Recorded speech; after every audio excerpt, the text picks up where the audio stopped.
Taponji was the source of Gurudev's greatness. Where Gurudev had studied in Uttarkashi, he was the one who taught Gurudev. And many times, if anybody asked Gurudev, Gurudev means our Swami Chinmayanand Maharaj, if anybody asked Gurudev that, tell me about Taponji, so he remained quiet. And if anybody said, you are quiet, he said, I told. You didn't listen. He was such a Mahatma of such a caliber, who wandered in the Himalayas, who had no belongings except his old gown, which was changed only once in few months. He used to take daily cold water bath in the Ganges, in the chilled water bath of Uttarkashi. When he was senior, then food used to come from Kali Kamli Mala, and he used to eat some little thing. His dispassion was on such a high level that even food that came, and any vegetable came which was very nice, he used to put in the Ganges, and sometimes eat roti with Ganga Jal also. You know, he never slouched by sitting and standing also. All the day, many students came, but he, stern disciplinarian as he was, many couldn't sustain his discipline. He used to sit in the Tapon Kutir that is there in Uttarkashi, in the veranda of Tapon Kutir, and there he used to ward Ganges. When Gurudev went to Taponji Maharaj, Gurudev said, go and sit near Ganges, she will teach you all the Vedanta. And such was the glory of that Mahatma. He went to Kailash twice, at that time when there was no facility at all, walking up and down. The capacity of forbearance was too much.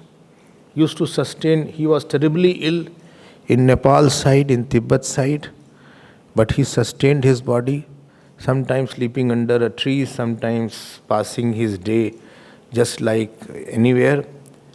Bhakti was so much that in Uttarkashi there is a Soumyakashi's temple is there. There is Uttarkashi and Soumyakashi's temple is there. He used to go there and sit there, sometimes write, sometimes sing, and sometimes meditate. So this was the glory of the Mahatma, because of whose he is the beej, he is the seed of all Chinmaya mission that is growing.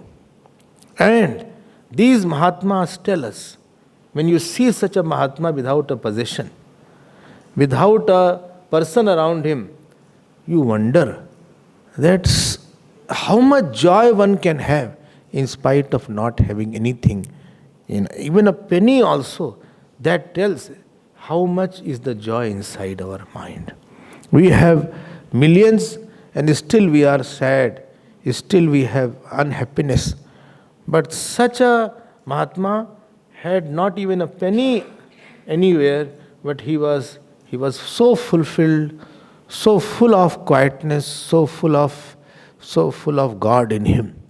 So seeing a Mahatma, you are convinced that the joy is in dispassion only, the joy is in sacrifice only. So he was the Yog and Gurudev was Vibhuti.